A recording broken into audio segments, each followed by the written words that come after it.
I would like to go back and talk more about the Muslim American population. Mhm. If you can tell us about their contributions towards improving the society in which they live in. Yeah, very good.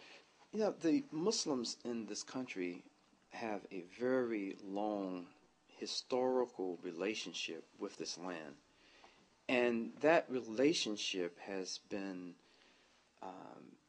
expressed in a number of different ways. It has been expressed through the institution of slavery, the transatlantic slave trade, when one out of every three Africans brought into this country were Muslim. And we find that during this particular period, uh, the most cherished institutions or monuments in this country, particularly in Washington, D.C., like the United States Capitol, like the Washington Monument, like the White House in which the president resides, were actually built by slave labor.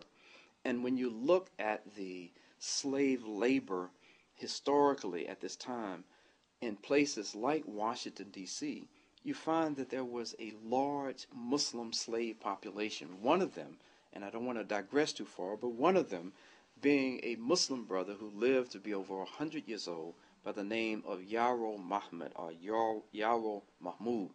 This was an individual who was captured in painting by a colonial painter by the name of Charles Peale. And his so-called master, as Peale was going around making these colonial paintings, he went to this particular plantation and he was asked, show me something different. I've traveled around. I want to see something different amongst the slaves. So the so-called master of Yarrow said, well, I have someone different. I have this old man on my plantation. He's a really old guy. I don't know what he's doing. I go to his little place. I see him bumping his head on the floor. He doesn't drink when I give the other slaves alcohol. Certain times of the year he tries to starve himself to death. I don't really understand what's wrong with this man, but he was a Muslim.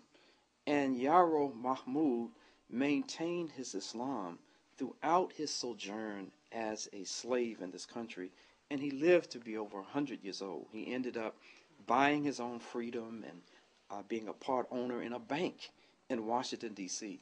So we find that whether or not the condition of the Muslims were in slavery, and there are many other examples that we can take from that era, whether we're talking about the condition and of the various waves of Muslims coming into this country, whether or not we're talking about the immigrants who had come into this land as merchants, and through their business practices elevated the standards of just business, just in the way that they treated their customers, the goods that they brought into this country, whether we're talking about the Sears Tower and the architect, the Muslim architect that designed this tremendous building in Chicago, whether we're talking about the physicians who are performing near miraculous feats of medicine on a day-to-day basis throughout the United States in hospitals and operating rooms in this country, we have to understand that the Muslim population in this country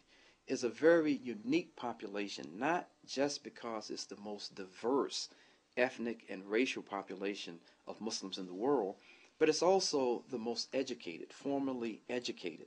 It is also the population that has the highest family household incomes. And as a result of that, we find that these Muslims in this nation come to this land and are contributors in every aspect of the society. Like today, we have, for the first time, there was a Muslim recently elected to the United States House of Representatives, Keith Ellison. Now there's a second representative in the United States House of Representatives. And we pray, and we should pray for them, that they will bring their Islamic values to this auspicious place called the United States House of Representatives. So you find Muslims in every walk of life. You find Muslims making major contributions, have made contributions historically, and continue to make them today.